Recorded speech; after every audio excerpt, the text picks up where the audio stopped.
December 29th, 1913. O Lord, grant that this collective convention of the end of the year may be for us an opportunity for finishing at once with the whole mass of ties and attachments, illusions and weaknesses that have no longer any reason for existence in our life. We must at each moment shake off the past like falling dust, so that it may not soil the virgin path which, also at each moment, opens before us. May our errors, recognized and repaired within us, be no longer anything else than vain mirages incapable of producing any consequences, and may we, setting our foot firmly on all that should no more be, on all ignorances, all obscurities, all egoisms, boldly take our flight towards larger horizons and an intenser light, a more perfect compassion, a more disinterested love, towards Thee. I salute Thee, O Lord, Master of all life, and I would proclaim Thy reign upon earth. January 1st, 1914. To Thee, Supreme Dispenser of all boons, to Thee who justifiest life by making it pure, beautifying good, to Thee, Master of our destinies and goal of our aspirations, was consecrated the first minute of this new year. May it be wholly glorified by this consecration. May those who hope to attain Thee seek Thee in the right way. May those who seek Thee find Thee, and may those who suffer without knowing where lies the remedy feel Thy life piercing little by little the hard crust of their obscure consciousness. I bow down with a deep devotion and limitless gratitude before Thy beneficent splendor. In the name of the earth, I thank Thee for manifesting Thyself. In her name, I implore Thee that Thou mayst manifest evermore, in an uninterrupted increase of light and love. Be the sovereign master of our thoughts, our feelings and our acts. Thou art the reality of our being, the sole reality. Outside Thee all is falsehood and illusion, all is mournful obscurity. In Thee is life, light and joy. In Thee is the sovereign peace. January 2nd, 1914. This marvelous silence manifests Thee, in spite of the folly of human agitation, the immutable and constant silence so living in everything that one has only to listen in order to hear it, in opposition to all that is futile noise, vain agitation, useless dispersion of energies. Let it flower in our being as a generator of light and peace, and let its power radiate on all in beneficent waves. Thou art the savor of all life and the reason of all activity, the goal of our thoughts. January 3rd, 1914. It is always good to look within ourselves from time to time and see that we are nothing and can do nothing, but we must then turn our look towards Thee, knowing that Thou art all and that Thou canst do all. Thou art the life of our life and the light of our being, Thou art the master of our destiny. January 4th, 1914.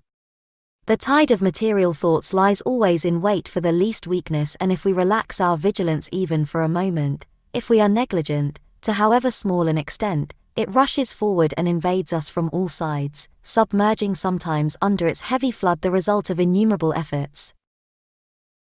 Then the being enters into a sort of torpor, its physical needs of food and sleep increase, its intelligence is obscured, its inner vision is veiled, and in spite of its feeling little real interest in these superficial activities, they occupy it almost exclusively.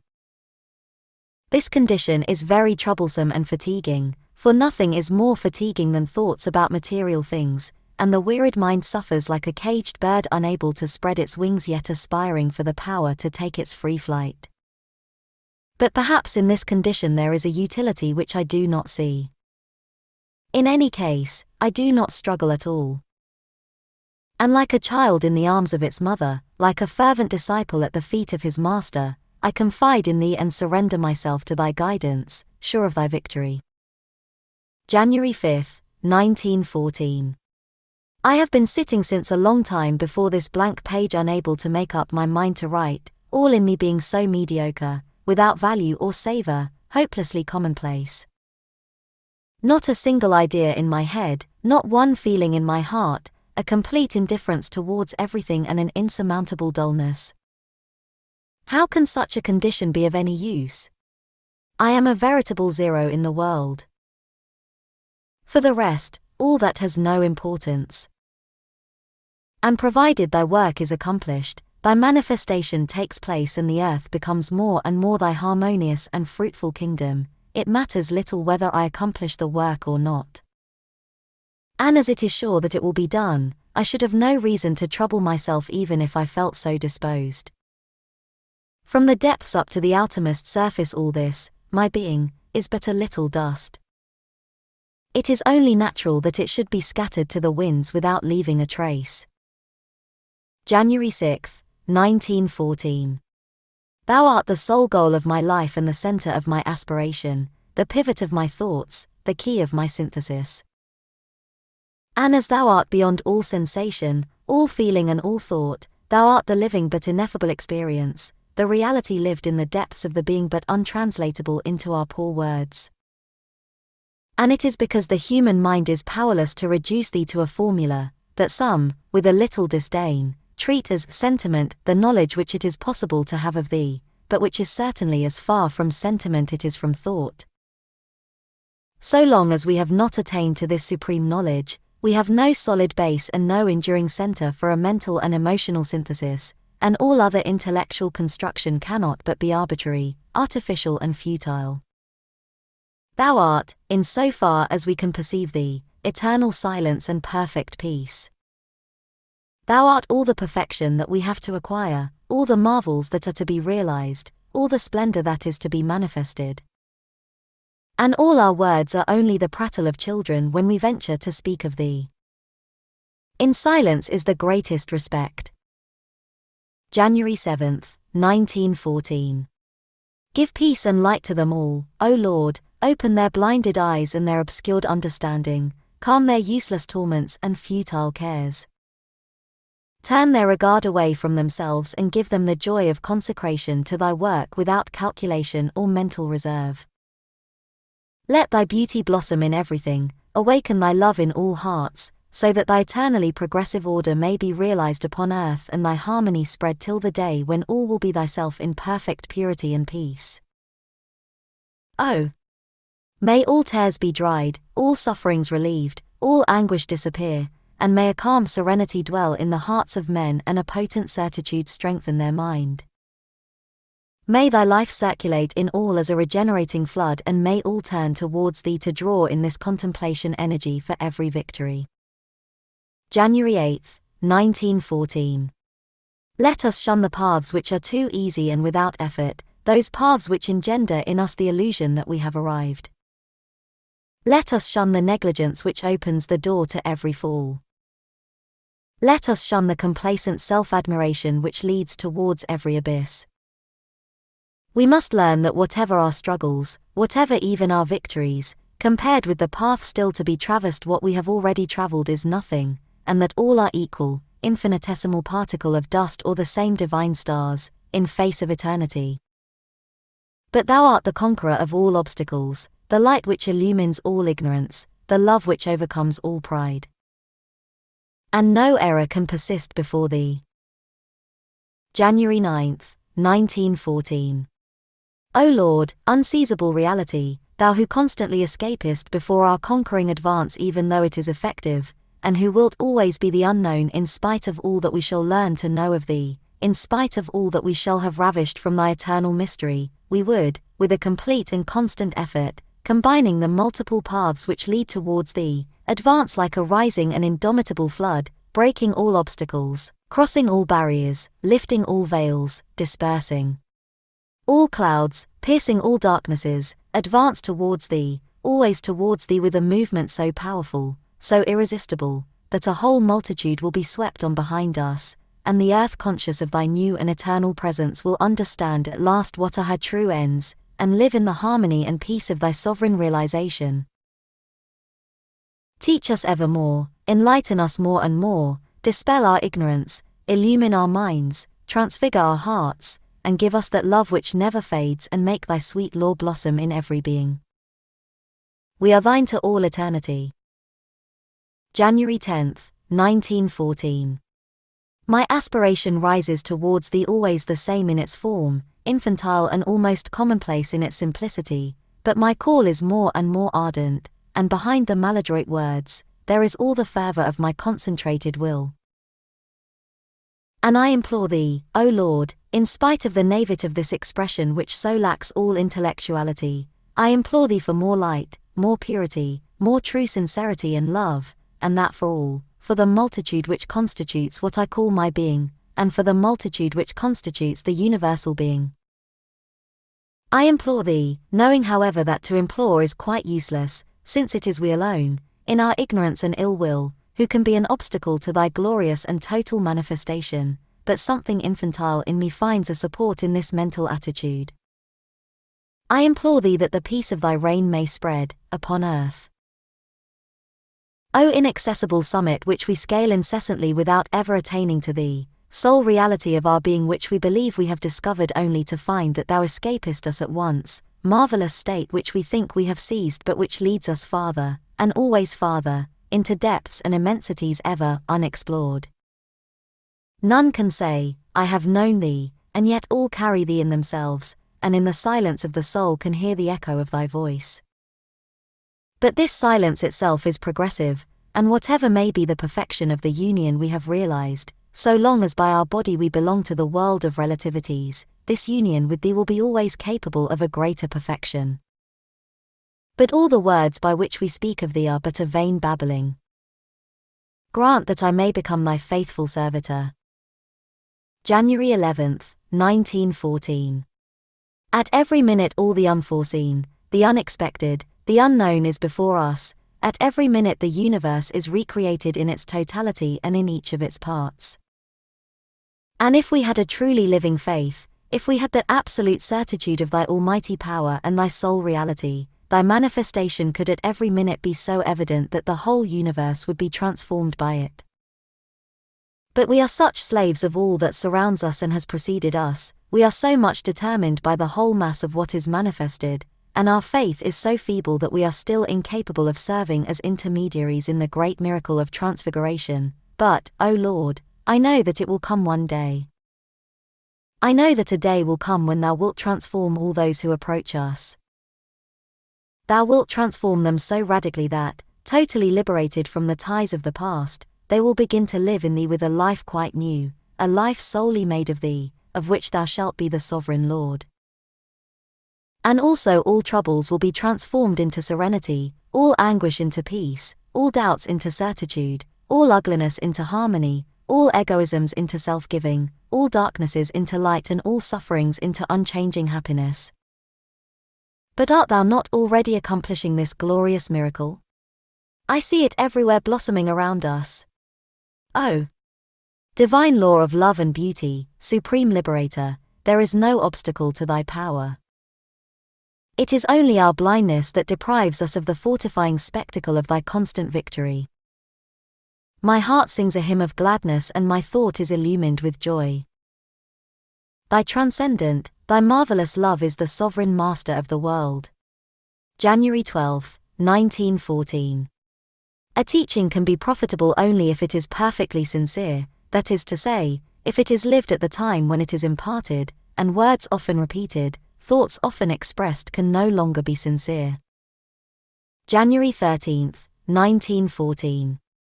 Thou hast passed over my life, O Lord, like a great wave of love, and when I was immersed in it, I knew in a way integral and intense that I had offered to thee, when? I do not know, at no precise moment and, doubtless, always, my thoughts, my heart and my flesh in a living holocaust. And in that great love which enveloped me, and in that consciousness of the renunciation made, there was an immense serenity vaster than the universe and a sweetness so intense and so full of an infinite compassion that a flow of tears came slowly from my eyes. Nothing could be farther removed at once from suffering and from happiness, it was an ineffable peace.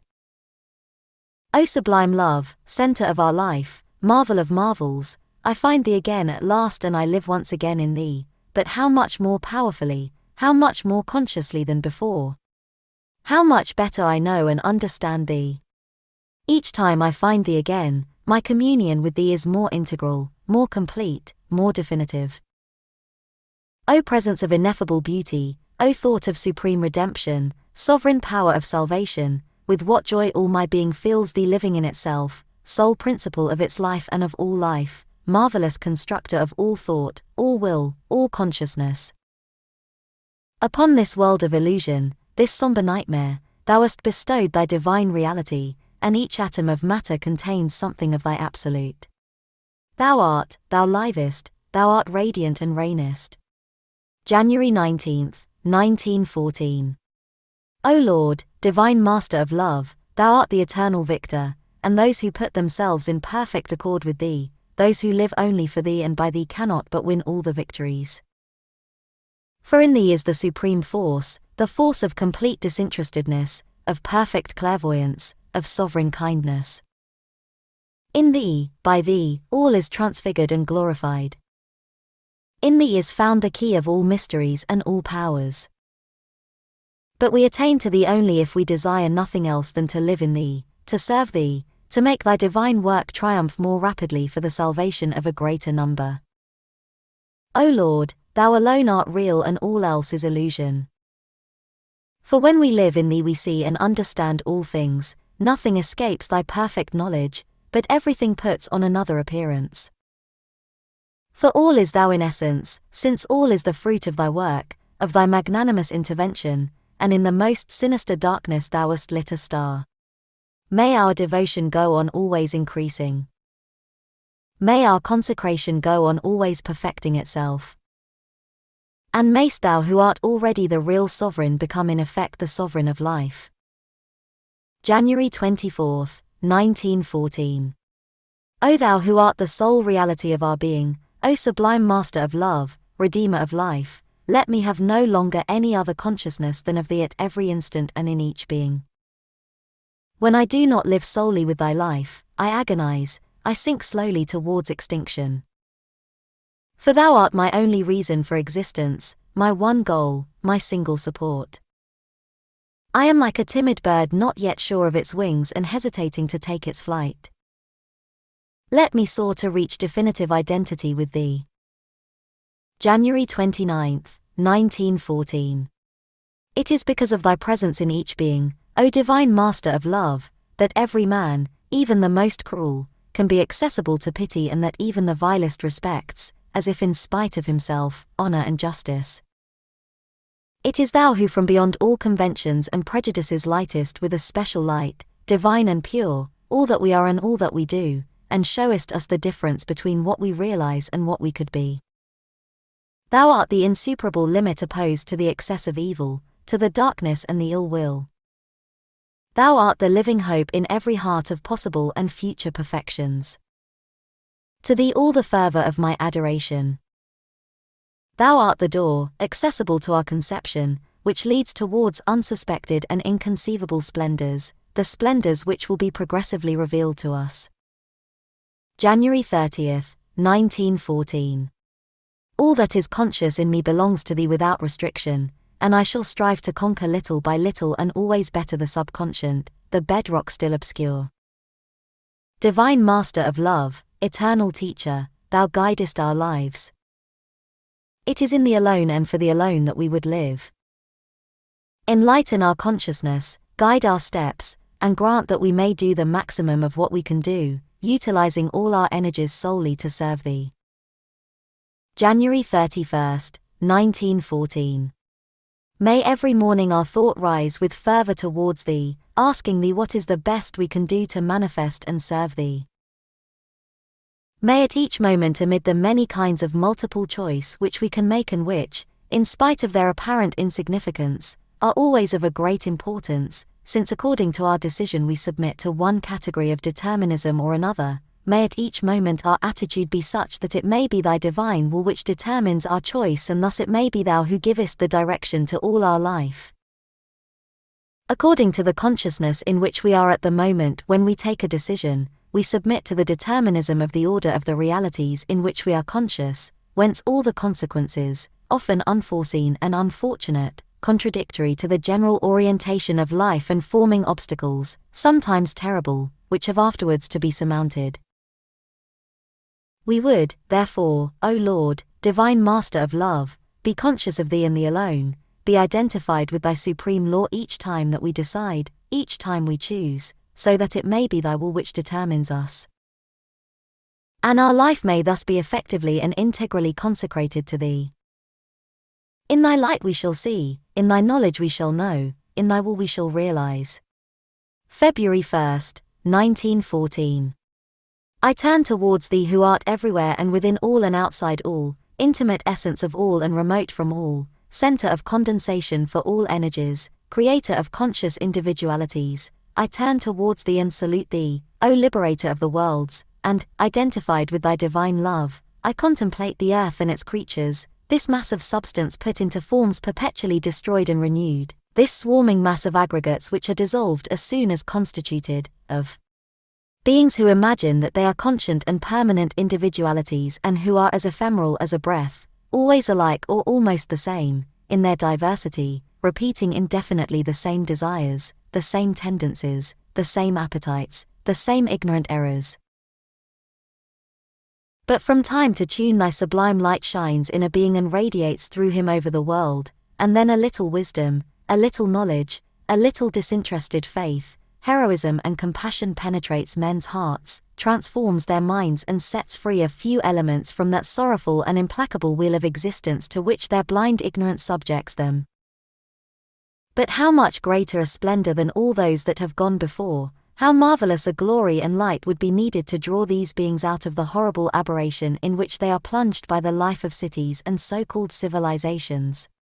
What a formidable and, at the same time, divinely sweet puissance would be needed to turn aside all these wills from the bitter struggle for their selfish, mean and foolish satisfactions, to snatch them from this vortex which hides death behind its treacherous glitter, and turn them towards thy conquering harmony.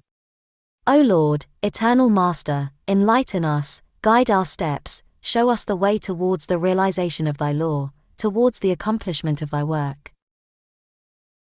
I adore thee in silence and listen to thee in a religious concentration. February 2nd, 1914. O Lord, I would be a love so living that it can fill every solitude and assuage every sorrow. O Lord, I cry to thee, make me a burning brazier which consumes all suffering and transforms it into a glad light pouring its rays into the hearts of all. Grant my prayer, transform me into a brazier of pure love and limitless compassion. February 5th, 1914. What can be said except the same identical aspiration, the law of divine love, the purest expression of what we can conceive of thee, must realize itself more and more upon the earth and triumph over all ignorant egoism. We must become more and more perfectly the faithful servants of that power of love and light, live in it and by it. It must be that alone which lives and acts in us.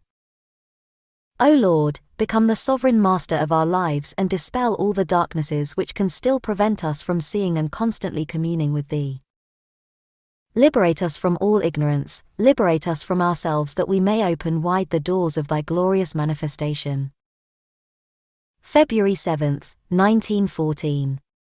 For him who is integrally united with thee, and therefore constantly conscious of what most perfectly expresses thee in act under given circumstances, no external rule is necessary. The principles of life are in some nothing but makeshifts meant to diminish in the measure of the possible the ignorance of those who do not yet know thee, and to remedy, as well as one can, the moments of blindness and obscurity of those who have only an intermittent contact with thee. To make rules for oneself and to make them as general, that is to say, as supple as possible, is good, but on condition that they are considered as no more than artificial lights which should be employed only when the full and natural light of the communion with thee is lacking. Moreover, a constant revision of these rules is imperative. For they can only be the expression of a present knowledge and must necessarily gain by every increase, every improvement of knowledge. That is why when meditating on the attitude which one should have towards all who approach us, so as not only to abstain from doing them any harm, but above all to strive to do them the greatest good possible, and that means to help them best in making the supreme discovery, the discovery of thee in them, it seemed to me that no rule was vast and supple enough to adapt itself to thy law. The sole true way was to be always in communion with thee, so that any solution might be perfectly adapted to the infinite diversity of circumstances. February 8th, 1914. O Lord, sweet Master of love, thou makest us emerge out of darkness that we may awake to consciousness, who deliverest us from suffering to make us commune in thy eternal peace. Every morning my aspiration rises ardently towards thee, and I implore that my being integrally awakened to the knowledge of thee, may live only by thee, in thee and for thee. I implore that more and more perfectly identified with thee, I may become nothing else than thou manifested in word and act. I implore that all those who approach us, all those who are connected with us, may awaken to the full knowledge of thy divine presence, thy sovereign law, and let themselves be definitively transformed by it. I implore that all men on earth may feel, in spite of their harsh suffering, and in it, the sublime consolation dawn of thy light and thy love and the marvelous relief of thy peace. I implore that all substance more and more penetrated with thy sovereign forces may less and less oppose to thee the resistance of blind ignorance, and that triumphing over all obscurity, thou mayst transfigure definitively, integrally, this world of struggle and anguish into a world of harmony and peace, so that thy law may be accomplished. February 9th, 1914. Whatever may be the names they give thee, O Lord, the elite of humanity athirst for an absolute, ardently seek thee. Even those who seem to move farthest away from thee, even those who are solely occupied with themselves, are they not seeking an absolute in sensation, an absolute of satisfaction, and in spite of its vanity, that seeking also can one day lead towards thee? Thou art too much in the center, in the heart of everything for even the worst egoisms themselves not to be transformed by thee into aspirations. The only thing which must be feared and shunned is the inertia of inconscience, of blind and heavy ignorance. That state is quite at the nethermost of the infinite ladder which leads to thee. And all thy effort consists in drawing the substance from this first obscurity so as to make it be born into consciousness. Passion itself is preferable to inconscience. We must therefore constantly march to the conquest of this universal bedrock of inconscience and making our organism the instrument, transform it little by little into luminous consciousness. O Lord, sweet Master of love, thou whom I see so living, so conscious in all, I adore thee with a limitless devotion. February 10th, 1914. With peace in the heart and light in the mind, we feel thee, O Lord, so living in us that we await events with serenity, knowing that thy way is everywhere since we carry it in our being, and that in all circumstances we can be heralds of thy word and servant of thy work. With a calm and pure devotion we salute thee and we recognize thee as the only reality of our being. February 11th, 1914. As soon as we rise above the perception of contingencies, as soon as we identify our consciousness with thy supreme consciousness, as soon as we thus enter into that consciousness which I cannot define otherwise than as absolute knowledge, how all problems regarding what we should or should not do or concerning all the resolutions to be taken, appear easy, a little childish. The only thing important from the standpoint of the eternal work, is to become conscious of thee, to be identified with thee and to maintain constantly this conscious identification. But in what concerns the best use to be made of our physical organism, thy mode of manifestation upon earth, it is enough, when thou alone art conscious in us, to turn our regard towards this body to know indisputably what is the thing it can do best, what is the activity which will employ most completely all its energies. And without attaching any great importance to this activity, to this quite relative utilization, we can take, without any difficulty, without any inner discussion, the decisions which, to the outer consciousness, appear most daring, most hazardous. How all is simple to him who sees things from the height of thy eternity. I salute thee, O Lord, with a glad and confident devotion. May the peace of thy divine love be on all beings. February 12th, 1914. When conscious with thy supreme consciousness, we consider all terrestrial circumstances, we perceive all their relativity, and we say, doing this or that has after all no great importance. Yet such and such a way of action will be the best utilization of such and such a faculty or temperament. All actions, whatever they may be, even the most contradictory in appearance, can be the expression of thy law in the measure in which they are imbued with the consciousness of that law, which is not a law of practical application capable of being translated into principles or rules in the ordinary human consciousness, but which is a law of attitude, of a constant and general consciousness, something which is not at all expressed by formulas but which is lived. But as soon as we fall back into the ordinary consciousness, nothing should any longer be treated lightly, with indifference. The smallest circumstances, the smallest acts have a great importance and should be seriously considered.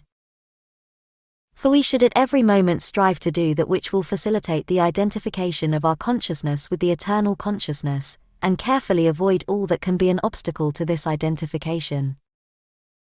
It is then that the rules of conduct, having at their base a perfect personal disinterestedness, should assume all their value. With peace in the heart, light in the mind, hope of certitude in all my being, I salute thee, O Lord, divine Master of eternal love. Thou art our reason of existence and our goal. February 13th, 1914. In the silence of an intense concentration I would unite my consciousness with thy absolute consciousness. I would identify myself with thee, O sovereign Lord of our being, divine Master of love, so that thy law may become perceptible to us and clear, and we may live only by it and for it. How all is beautiful, great, simple and calm in the hours when my thought takes its flight towards thee and unites with thee. And from the day when it will be possible for us to maintain constantly this supreme clairvoyance, how we shall march in life with steps at once aerial and assured, above all obstacles and without any hesitation. For, I know by experience, all doubt, all hesitation ceases from the very moment in which we are conscious of thy law, and if we clearly perceive the extreme relativity of all human action, we know at the same time, with exactitude and precision, what is, in relation to our body, to our means of acting, the action that is the least relative, and the obstacles as if by enchantment but very really disappear. All our efforts, O Lord, will henceforth tend more and more constantly towards the realization of this marvelous state. May the peace of thy certitude awaken in all hearts. February 14th, 1914. Peace, peace upon all the earth. May all escape from the ordinary consciousness and be delivered from the attachment for material things. May they awake to the knowledge of thy divine presence, unite themselves with thy supreme consciousness and taste the plenitude of peace that springs from it.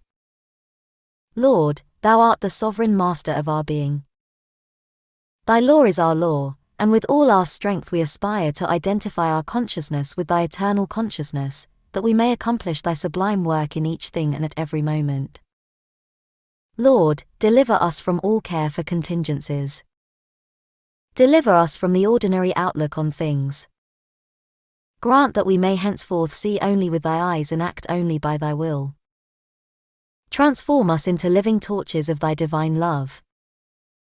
With reverence, with devotion, in a joyful consecration of my whole being, I give myself, O Lord, to the fulfillment of thy law. Peace, peace upon all the earth. February 15th, 1914. O thou, sole reality, light of our light and life of our life, love supreme, Saviour of the world, grant that more and more I may be perfectly awakened to the awareness of thy constant presence. Let all my acts conform to thy law.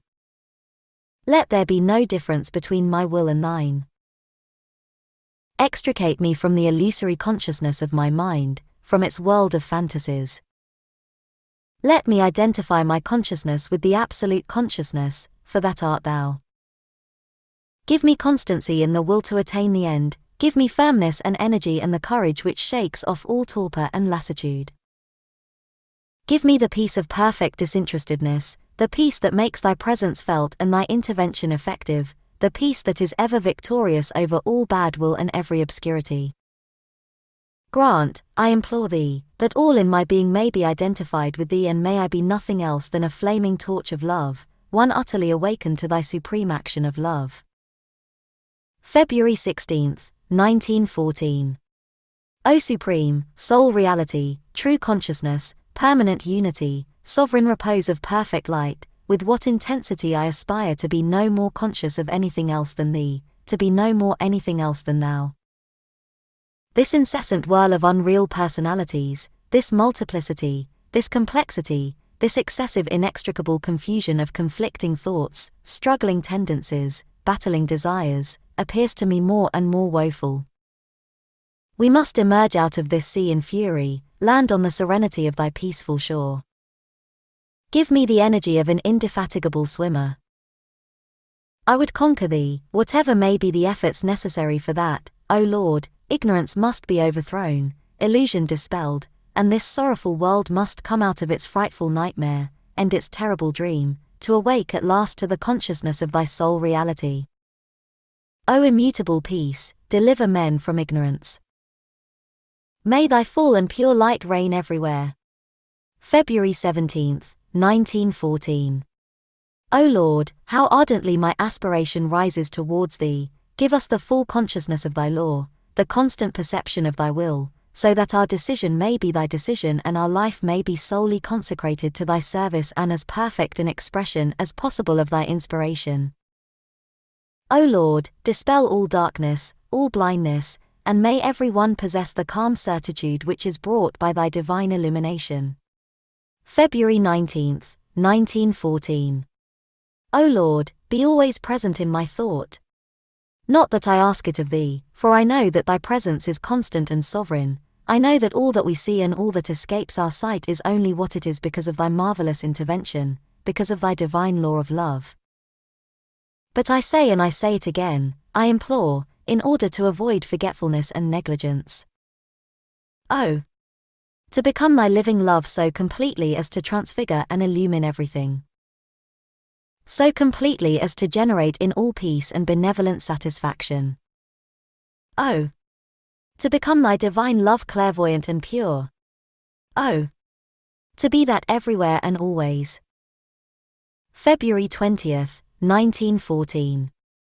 The only thing important, the only thing that counts, is to will more and more to be identified with thee, to unite our consciousness with thy absolute consciousness, to be more and more a peaceful, calm, disinterested, strong servitor of thy sovereign law.